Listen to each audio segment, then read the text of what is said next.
Hey everyone, welcome back to my channel. This past week, Ryan Condal said something that got me a little concerned about the show. Now, I don't normally overreact to each bit of news, like last month when we learned that the episodes for season 2 were being cut from 10 to 8. Some people saw this as a potential problem. I understood the rationale, though, in the shortened season, particularly with the need to space out some of the big events. Also, since we've been working under the assumption that we'll get 4 seasons to tell the Dance of the Dragons, I saw this as a positive, that they were planning everything out, unlike some people. But this week, something Ryan Condal said gave me some pause. He was interviewed by Ann Thompson for IndieWire. I'll link the piece below. It's a great read that gives a lot of new information on Condal's background and how his working relationship with George grew. At the very end, though, Condal was asked how many more seasons House of the Dragon had, and he said, quote, "It's more than two. That's part of the discussion that we're having. Where do you appropriately end the series in a way that doesn't feel clipped, but also doesn't feel dragged out?" End quote. Potentially having only 3 seasons to tell the story, I think, is a problem, particularly when the conversation around the show had previously been that it would be told in 4. Here's a Forbes piece from the fall that presents a different picture. So, what's going on here? How do you go from 40 episodes to potentially just 28? And that's giving the benefit of the doubt that they'd switch back from 8 episodes in season 2 to 10 in season 3. Otherwise, there would just be 26.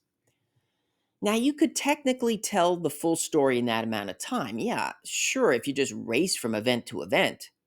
It's like if you go on vacation and you have a limited time at a spot and you just rush through everything. You end up seeing it all, but you don't absorb or enjoy it to the same extent if you had more time. And that was my biggest problem with House of the Dragon in season 1.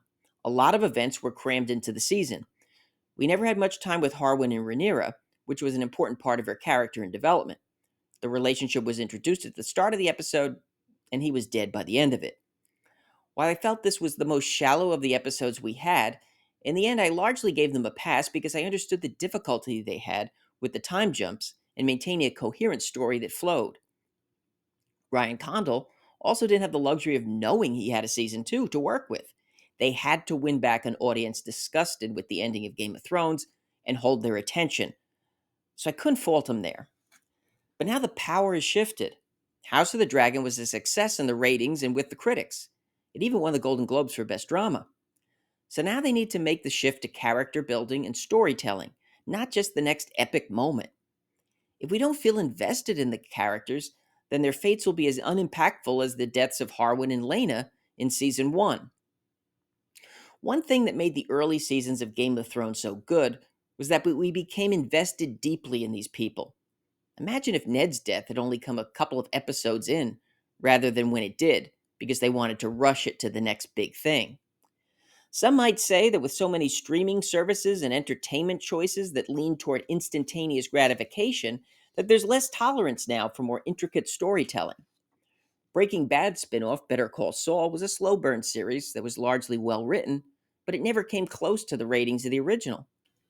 But I don't think that was due to Better Call Saul having a complex narrative, and more because it was set for a niche audience, and the story was largely based upon the legal world, at least in the early seasons anyway, and not a drug kingpin like Breaking Bad. Besides, House of the Dragon's audience is essentially the Game of Thrones one, where we were invested in well developed characters and carefully crafted plots, at least in the early seasons anyway. I hope they take their time and do it right. Ryan Condal definitely can. He's proven himself to be a talented original content showrunner. While Fire and Blood was the source material, the story there was told more generally and not with the same precision as the A Song of Ice and Fire novels. So, what's the reason behind them even slightly entertaining only 3 seasons for the show? Well, I think it might be all these spin offs that HBO is lining up. We first heard about Aegon's conquest in early April. Then, only a couple of weeks later, we learned that the Night of the Seven Kingdoms one was being fast tracked ahead of that and would be the next series we see. Ryan Condal also, incidentally, will be involved in that one. So maybe there is a desire to wrap it up and move on. Unfortunately, there's a precedent there.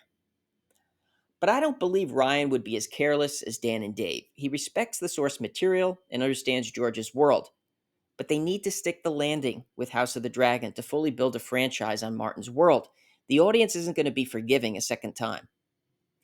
And the Night of the Seven Kingdoms series will be more of a slow burn.